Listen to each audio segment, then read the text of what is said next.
Alright, what's going on, guys? So, gonna bring you a game that I played in the LTTB. This is on the map Kharkov, and I like this tank, guys. With my new account, I'm still getting up to the higher tiers. So, as you guys know, if anyone plays World of Tanks, the higher tiers, the game starts to get a lot more serious, and ultimately, that's especially the case with tier 10. But even in these kinds of games, guys, like the tier 8 games, you'll find that players are much better. However, I actually really like this tank just as much as the previous light tanks in the Russian line, and even more so the LTTB, guys, because the gun is actually pretty accurate and pretty nasty, and it just looks like really nasty. I mean, this thing is like super freaking long and it just looks accurate.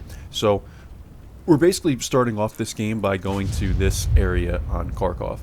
I love this area in my mediums, and honestly, I play this spot in a lot of tanks now because what I feel like you're able to do is at least see who's over here. Now that I'm poking on this M6, that wasn't really a good idea.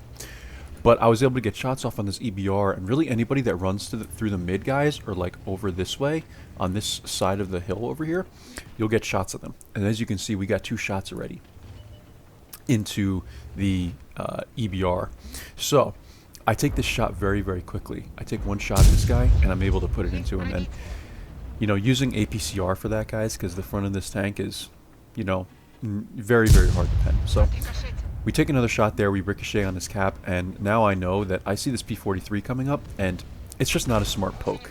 Already hits me there, and I'm thinking, I might want to start getting out of here, and I'm, second guessing myself to go after this P43, but I don't think I have to do it, and I really don't want to, because when you run out of here, guys, this is important. Whenever you run out of here, you basically run right back into these guys. And you're never going to be able to get out of here without doing that. So that's why I'm kind of waiting a little bit to get unspotted and stuff, but I'm also second guessing it because once you leave here, you might take a shot, but also it's kind of difficult to return as well. Like once I leave here, I usually don't come back. So when I leave this area, guys, I'm looking for shots on that P43, but basically I'm accepting the fact that more than likely the field is going to lose, usually when I leave this area. Now, in this case, that not really the case that we're losing the field at this given time, but we will, and I'm watching the map because, right, guys, you have to always watch your map. So I'm seeing that they have like the Batchat, M4, Cromwell, EBR, CS. We only have a couple tanks here, and when we lose this on the map, guys, this spot, you can see we're getting shots in the Cromwell Hill.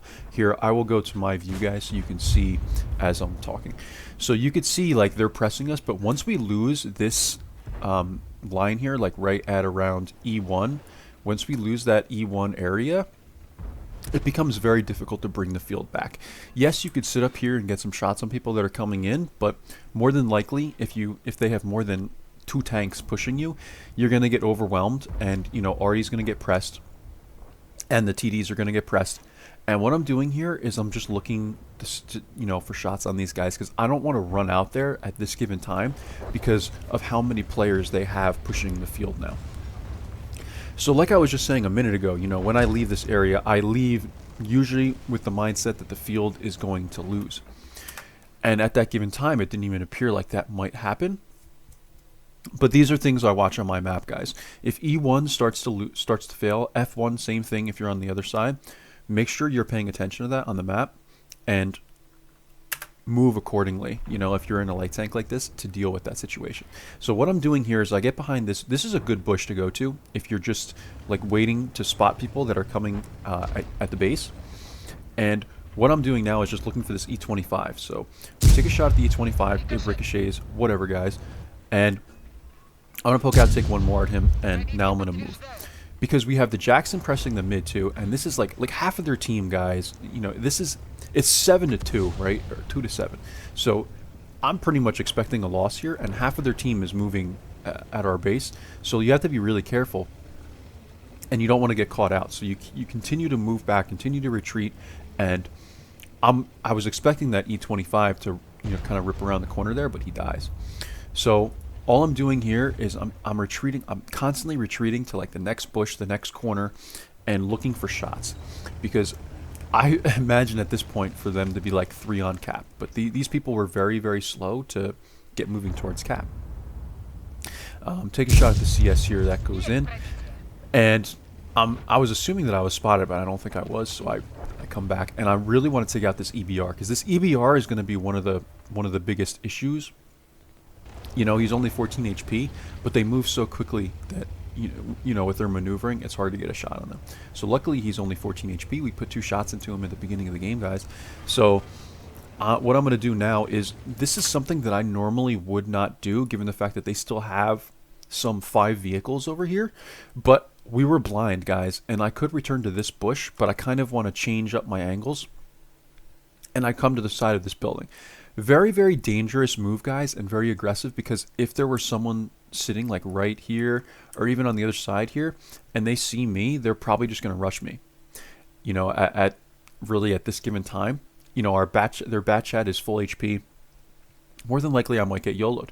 So coming to this angle, probably not the smartest play on my part, but it did work. And I want to see where these guys are. Now, the EBR has gone to the trench over here because he doesn't want to die.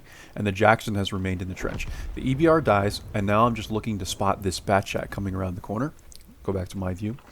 And I'll start speeding this up a little bit for you guys as, you know, this game gets good. But, you know, really and this E25 comes out of nowhere, we put a shot into him. But really, I just want to see what's going on, guys. When you're a light tank, you don't always have to spot the entire team. You don't always have to go out there, like, I don't have to be like in this area, like whipping around everywhere trying to spot people. You know, you could poke, you have the mobility to go wherever you want. You can poke this corner, you can poke this corner. I chose to poke this corner, and I am no longer seeing the Batchat 12T. We see the E25, and this just gives us information, right, guys? I wasn't even really paying attention to the lineup. I didn't even know they had another E25, if I'm being completely honest. And he appears. And this is why you have to poke corners like this, guys. You know, I could sit in this bush, but by the time I spot these guys, they've come around the corner. So it's really, really important to, you know, just poke out. Like, you don't have to run around in circles like a crazy EBR. Just see what's coming, guys, so at least your team has some information. Moving on, what I'm trying to do, guys, is get shots on this E25. We're going to speed it up a little more again. And I'm looking for the proper angle. There's another bush here that I can sit just behind and, you know, get it to go solid bush, and I probably won't be spotted. So we're looking for shots on this E25, and this is a bad play on this enemy team's part, guys. I would say even if 2 of these guys pressed me right now, I would more than likely be dead. If this Batchat 12T and E25 pressed me, you know, this game probably would have been over. I put a lot of shots into this Batchat 12T, guys, and they just go into like outer space. I have no idea where they end up. That one hits the track. I really thought this accuracy on this tank was pretty good, but, you know, maybe I'll take that back. We put 3 shots into the guy and we only get 1, but then that one goes in, you know, when he's running right in front of me, and chances are I probably shot too late, but no, I guess that one goes in, guys, right? And we get another shot into this E25. Could have just been lag, guys, but, you know, it's really frustrating when that happens. So I start putting shots into the E25 blind, and you saw the Batchat dies, and now it's 8-7, guys. Remember, this game was like 2-7 before? And I see that one hits dirt. I think I did get 1 blind shot on him. And now what I'm going to do is I'm going to return, because what I see on the map is if the M4 and Cromwell and all them haven't been spotted yet, chances are they're moving. They're probably only like they're on this hill or something. They're not going to be moving in right away. Otherwise, they would have already been here. So we're going to press this E25. Luckily, someone else gets the kill. And now the M4A3 is spotted. And, you know, the Jackson, again, is still lurking around the middle. So in this given situation, guys, it's now 9-7. I know they have 2 Arty. And I know that the Jackson and the M4 are at the mid, which really only leaves, like, they have the E25, the Cromwell, and the 2 Arty. So, honestly, at this point, like, I'm okay making this play by coming back up this way, up onto the hill. Because I know that if I get into this bush right here, this will be one of the best ways to scout and spot basically the entire enemy team. because it's a really good bush and I have nearly max view range. I mean, this is a tier 8 light, so even with not even 100% crew and optics, you know, I'm able to have pretty much like 440 view range. So we're going to come up to this bush, guys. And from this bush, we also have fantastic shots, right? Because you're uphill, you know, it's easier to take shots going down, in my opinion, especially at this trench. So we're going to help the T-26E4 here. We're able to put 2 shots into the Jackson and keep the T-26E4 alive, which is extremely important, guys. And now that it's 11-7, this game has completely turned around within the last few minutes. We've done 1,800 damage, 900 spotting damage, guys. And now I just want to look for this Cromwell. Now, I hit this shot on the move, guys. I have absolutely no idea how this one went in, but I yelled Russia before I took the shot, so that probably has something to do with it. And we're playing a Russian tank, so you can expect this, guys. I mean, this is Russian bias. So here I am. I'm going to play this in half speed now in my camera view. Watch this shot, guys. Completely just shooting like into the air there, and that one goes in. But you know, when I take fully zoomed shots on a Batchat 12T or E25, they don't go in apparently. Interesting game, guys. Very interesting game. You know, you're probably just lagging a little bit. So anyway, we're up to 2,000 damage now, guys, and we're gonna keep moving up. And now I'm very comfortable. I'm going to play this in 2 times. You know, we get the kill on the E25 there. Take a lot of damage when he rams me. And now we're just looking for Artie, guys. We're going to clean up Artie, and they capped the base. I think I told them in chat not to cap. But you can see how this game, like, as numbers start to dwindle, guys, the game, like, really closes out very quickly. I've noticed that in, like, all these replays I've done. Some games, when it's still, like, I don't know, maybe 13-11 or even really close at the end, like 13-12, you know, the game can go on for still quite some time. But I want to say like 95% of the games I play, guys, are either stomps one way or the other, or they're, you know, I'm able to bring them back, but they always close super, super quickly. I don't know why that is. Maybe it's just because most of those games I'm playing a light tank and I'm able to spot and scout, and I just kind of know what I'm doing. So, you know, the team reacts to what I'm doing to help them out, and the game closes out very quickly. But like, it was like just like, you know, 11-7, and all of a sudden within like 30 seconds this game was over.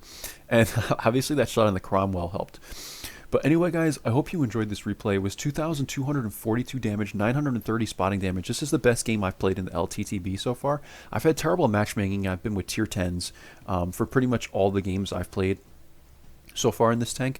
So it was really nice to see a 6, 7, 8 game, and it made it very easy, especially on this map. This isn't my most favorite map, and usually what I do in my light tanks is initially I will come over to like E1 or something like that. But I decided to take this little area right here. It's in like D7, and try this out, guys. You know, I've had decent games here in my STG starting off, and you know, a couple other tanks. So maybe if you go to D4 area, and it's the same over here as well. It's like G4 or 6. I'm sorry, D7 or, you know, F7, G7, whatever it is. These 2 little spots right here, guys. I just woke up from a nap, so I'm trying my best. These spots, guys, you know, you might find that you'll get a lot of crossfire on the field, and also, you know, you kind of prevent the enemy from coming down the middle of the city here, and you're able to get shots through these little holes in the building. So I hope you enjoyed this video, guys. Again, 2242 damage, 930 spotting. I didn't take the end plates, you know, I apologize.